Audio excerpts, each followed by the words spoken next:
चांद की पहली झलक 2099 का चांद आसमान में झांक रहा था। आर्टिफिशियल इंटेलिजेंस और फ्यूचरिस्टिक टेक्नोलॉजी ने दुनिया को बदल दिया था, लेकिन इंसान के जज्बात और तहजीब अब भी जिंदा थे।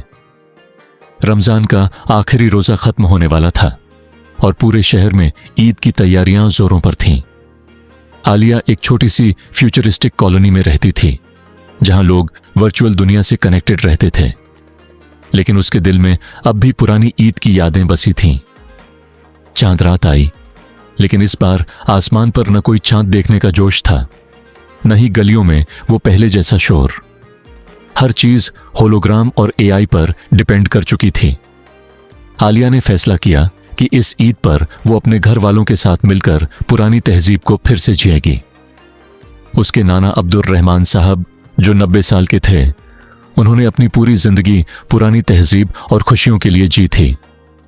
उनके दिल में अब भी वो मिट्टी की खुशबू थी जो बारिश के पहले जमीन से उठती थी। ईद की सुबह आलिया ने ट्रेडिशनल कपड़े पहने जो उसकी दादी ने दिए थे। हर तरफ एआई से डिजाइन किए गए फ्यूचरिस्ट जश्न चल रहे थे, लेकिन आलिया ने अपने घर में वो पुरानी रूह फिर से जगाई। उसके नाना ने उसे पुराने वक्त के किस्से सुनाए, जब लोग मिलजुल कर ईद की नमाज पढ़ते थे, गले मिलते थे और खुशियां बांटते थे। उसने अपने बचपन की ईद को याद किया, जब उसकी मां उसे हाथ पकड़कर बाजार ले जाती थी। वहां रंग बिरंगे कपड़े, मेहंदी की खुशबू और चौक चौराहों पर सजे रोशनियों के नजारे होते थे। लोग घर घर जाकर मुबारकबाद देते थे और हर कोई अपनी खुशियों को एक दूसरे के साथ बांटता था। लेकिन अब 2099 में सब कुछ बदल चुका था। बाजार होलोग्राफिक हो गए थे और ईद की मुबारकबाद सिर्फ डिजिटल मैसेज तक सीमित रह गई थी। आलिया को यह सब देखकर दुख हुआ, लेकिन उसने तय किया कि इस बार वह कुछ अलग करेगी। उसने अपने दोस्तों को बुलाया और मिलकर एक पारंपरिक ईद उत्सव आयोजित किया। उसने पूरे मोहल्ले में संदेश भेजा कि इस बार वे सब मिलकर पुरानी तहजीब को जिंदा करेंगे। उस दिन जब ईद की नमाज अदा हुई, तो पहली बार कॉलोनी के सभी लोग असली जिंदगी में मिले। कोई भी होलोग्राम या एआई एवेटार में नहीं था। सभी ने गले मिलकर एक दूसरे को ईद की बधाई दी। बच्चों ने नए कपड़े पहने थे और बड़ों ने दुआएं दी। ईद की दावत में आलिया की दादी की रेसिपी से बनी शीर खुरमा, बिरयानी और तरह तरह की मिठाइयां थीं। हर कोई असली स्वाद का लुत्फ उठा रहा था, न कि किसी सिंथेटिक फूड का। यह देखकर आलिया के दिल को सुकून मिला। ईद का चांद अब भी रोशन था, लेकिन इस बार वो चांद सिर्फ आसमान पर नहीं, लोगों के दिलों में भी चमक रहा था। आलिया की कोशिशों से लोगों ने महसूस किया कि टेक्नोलॉजी जितनी भी आगे बढ़ जाए, जज्बात और मोहब्बत कभी पुरानी नहीं होती। और यूं 2099 की ईद एक नई रोशनी लेकर आई, जहां तहजीब और मोहब्बत का चांद फिर से रोशन हो गया। नई सुबह, नई उम्मीदें।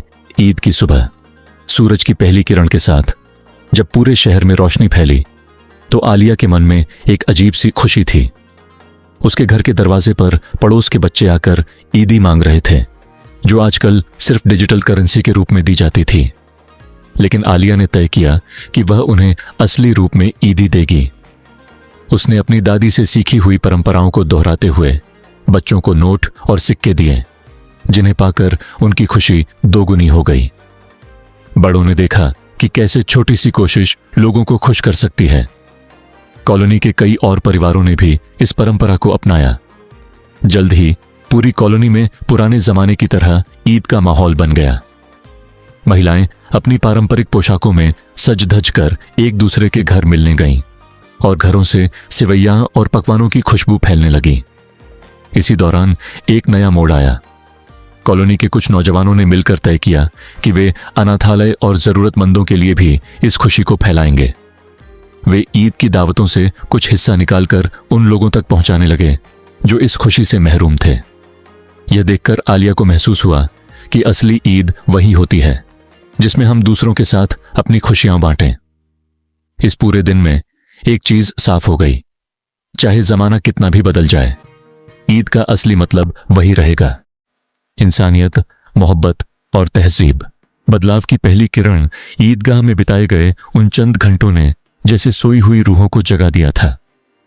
2099 की इस दुनिया में जहां इंसान वर्चुअल एवेटार्स में जी रहा था, वहां असली गले मिलना, हाथ मिलाना और एक दूसरे को महसूस करना किसी अजूबे से कम नहीं था।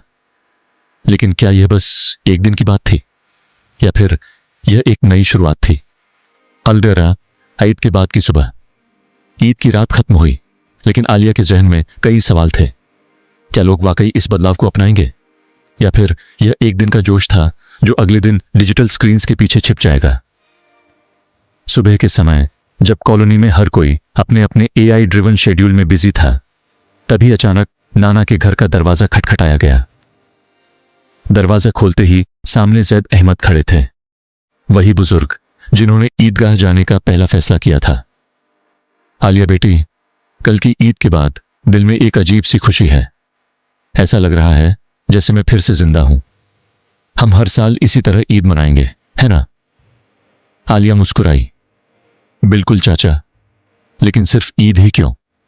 हम हर हफ्ते एक दिन ऐसा रख सकते हैं जब हम अपने डिजिटल डिवाइसेस से दूर होकर असली दुनिया में मिलें। जैद अहमद ने ठहाका लगाया। वाह बिटिया, यह तो और भी अच्छा आइडिया है। मुझे लगता है हमें कॉलोनी में एक मीटिंग बुलानी चाहिए और सबको यह सुझाव देना चाहिए। तकनीक बनाम इंसानियत। शाम होते होते कॉलोनी के कुछ और लोग इकट्ठा हुए। कुछ अभी भी संकोच में थे। देखो भाई, हम वर्चुअल वर्ल्ड में ज्यादा से ज्यादा एफिशिएंट हैं, टाइम बचता है, ज्यादा काम होता है। इस ऑफलाइन मिलने जुलने का क्या फायदा? आलिया ने एक हल्की मुस्कान के साथ जवाब दिया। फायदा? असली रिश्ते, असली हंसी, असली अपनापन। बताइए, आखिरी बार आपने किसी दोस्त को गले कब लगाया था? लोग एक दूसरे की तरफ देखने लगे। हम हर चीज में सुविधा ढूंढ रहे हैं, लेकिन कभी सोचा है कि हमारी भावनाएं कहां गुम हो गई हैं? धीरे धीरे लोग इस बात पर सोचने लगे। कुछ ने सहमति जताई तो कुछ ने इसे समय की बर्बादी समझा।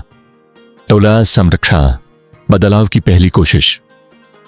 आलिया और उसके नाना ने तय किया कि वे हर जुमे शुक्रवार को एक गेट टुगेदर रखेंगे, जहां लोग अपने गैजेट्स छोड़कर एक दूसरे से मिलेंगे, बातें करेंगे और एक साथ खाना खाएंगे। पहले हफ्ते सिर्फ 10 लोग आए, दूसरे हफ्ते 15, तीसरे हफ्ते 30। धीरे धीरे यह रिवायत बनती गई। लोग हफ्ते में एक बार असली दुनिया में एक दूसरे से मिलने लगे। बच्चों को भी यह पसंद आने लगा। वे होलोग्राफिक गेम्स की बजाय असली खेलों में दिलचस्पी लेने लगे। और फिर एक दिन एक बड़ा बदलाव आया। कॉलोनी के सबसे बड़े टेक एंथुजियास्ट फैजान खान ने अपना वीआर हेडसेट उतारकर कहा, शायद हम असली दुनिया से दूर जाकर गलती कर रहे थे। 2099 की सबसे बड़ी क्रांति। आलिया की यह छोटी सी कोशिश अब एक नई लहर बन रही थी। धीरे धीरे यह पहल कॉलोनी से निकलकर दूसरे इलाकों में भी फैलने लगी। लोग अब फिर से अपनी असली तहजीब की तरफ लौटने लगे। लेकिन क्या यह बदलाव पूरी दुनिया को प्रभावित कर सकेगा? क्या इंसान वर्चुअल रियलिटी की गिरफ्त से बाहर आ पाएगा, या फिर यह सिर्फ एक छोटी सी रोशनी थी जो फिर से बुझ सकती थी?